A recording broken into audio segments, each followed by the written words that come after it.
What's going on? It's Low, and we just picking back up on the journey, man.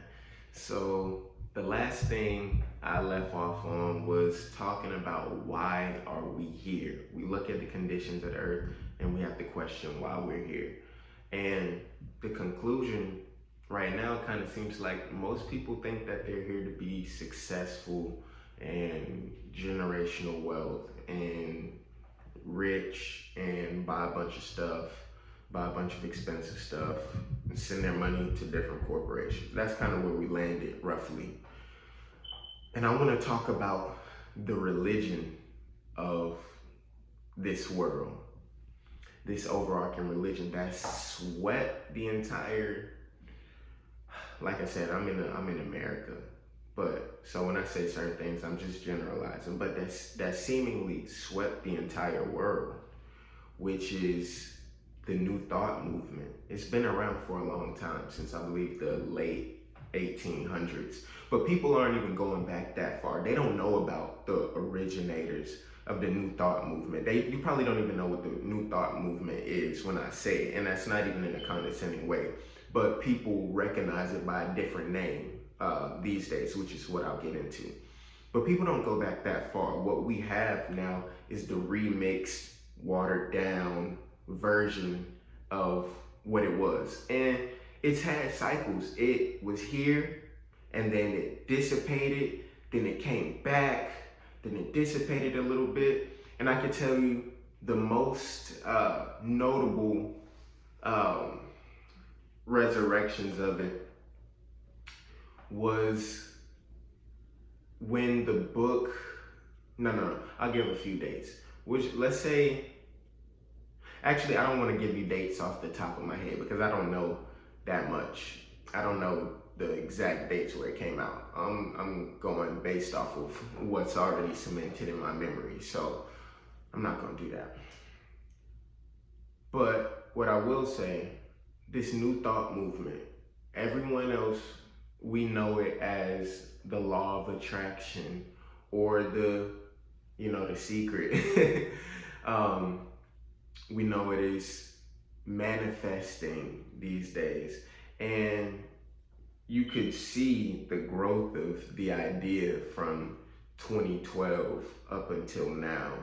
You could see the growth of the idea from like maybe the 80s, and then it dissipated sometime in the early 2000s, and it came back around 2012, and then it boomed around, So I'm bringing that up because that's the religion of the world. This is the religion that's telling you that if you think about something, if you imagine it, then you can attain it. And one, there's some truth to it, right? There's some truth to it, but not in the way that it's truly presented. That's almost like saying I think, therefore I am, or biblically, like, as a man thinketh, so he is. I'm paraphrasing. But this is not a new concept, but the way this concept is being applied, telling you that if you think about this red Ferrari, you're gonna get that red Ferrari.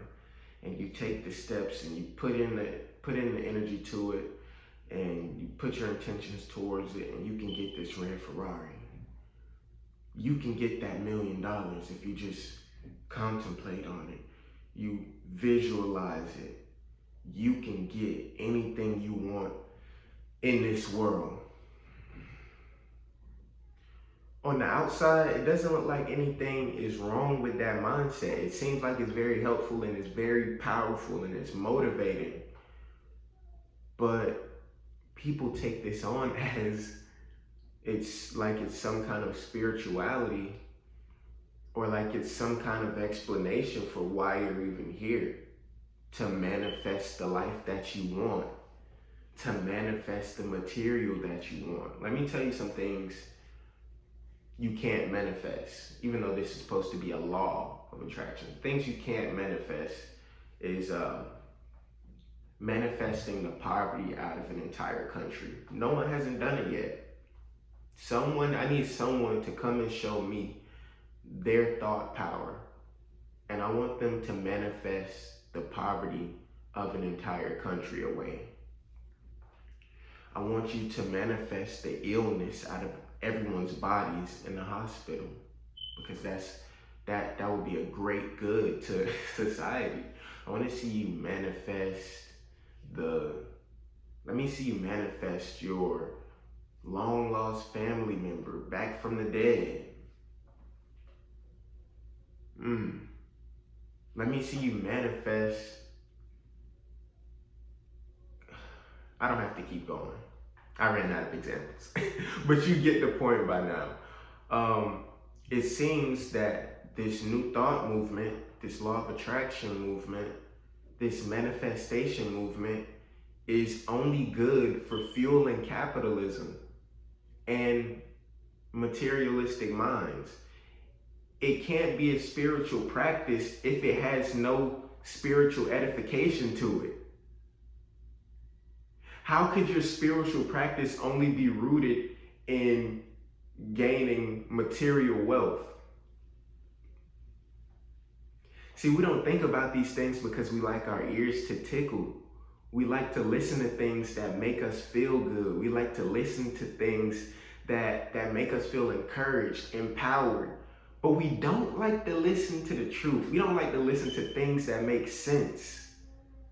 So the illogical process behind it goes over our heads, and all we hear is, I can get all of the things I wanted if I just think about it. And like I said, there's some truth to it. But I'll put it like this. I can give you rat poison straight up, or I could put rat poison in your dinner and I can mix it in there. Now, it really is food on this plate. This is real food, but there's rat poison in it. Are you still gonna eat it? Just because it's not pure rat poison? You're gonna say, well, I know it's rat poison in it, but it's still chicken and rice on it. It's still beans on it. It's still cornbread in it. I'm gonna eat the cornbread and the rice parts, and hopefully my mind isn't, or hopefully my body isn't affected by the rat poison. Hopefully I could get full and not be affected by the rat poison.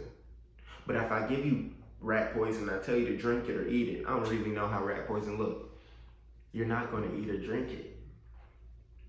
So I'm saying that is a false religion used to take advantage of the spiritual debt that people are holding inside, where they can have a form of spirituality that still drives them towards this capitalistic, hyper-capitalistic system. The thing that puts you in the grind mode, because the law of attraction, it lets you know you can't just not do anything. You have to put in the work behind it, but you also have to believe you can do it. You have to believe that you can obtain it. You have to visualize it. But all the things that we use it for and that it's effective for is to get an object or money, material, and to get us to hustle, hustle, hustle. What part of that is spiritually edifying? Yeah, I didn't think it was an answer to that. I needed everyone to think about that. I wanted to start there because I was already talking about this system. And if we're going to be talking about existence, why we exist, and what's true, we had to start with something. And I felt like that was the first thing we had to throw out. Now, what I will say, having a positive expectation for your future is perfectly fine. Desire is natural in humans, but conflating your desire for with a spiritual practice is just completely wrong. You're no different than a person that doesn't believe in anything and just wants to hustle, hustle, hustle, and hoard material. You're not spiritual. So I think I'm gonna land the plane here.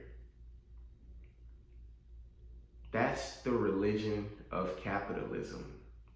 It's no spirituality at all. You still have this void. You're gonna get everything, assuming it works for you, assuming you did manifest. You're gonna get everything you want and still feel the void. You're still gonna feel that hollow space, so hollow it got an echo, you know. So, out of the things that can be true, can't be true, this is a half truth that does nothing for your soul. This is a half truth that offers no explanation to how we exist, where we come from. All it does is make you focus on material success inside of this system. So, landing, let's go ahead and eliminate that one, and then we're gonna move on to the next worldview. All right. Oh, the last thing I want to say about this is the gateway into other spirituality. See, this is the cheap front company for the darker underworld company behind it.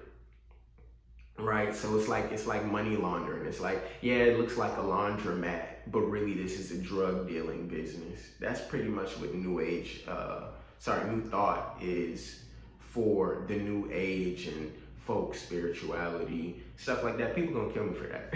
Not literally, but you know, people don't believe there's. I'm gonna go into all of that. We're gonna go through all of the worldviews and to understand how it makes sense and how it doesn't make sense. And but yeah, New Age is the cheap front company. New Thought is the cheap front company for New Age, and that'll take you into a whole different rabbit hole. But we're gonna get into all of that. I'm gonna make it there. I just need y'all to keep following me. Just follow me. And the way this is set up, I don't want y'all to really form an opinion about the things I'm saying right now. I want you to. No, I don't want you to. I just want you to think about the things that I'm saying.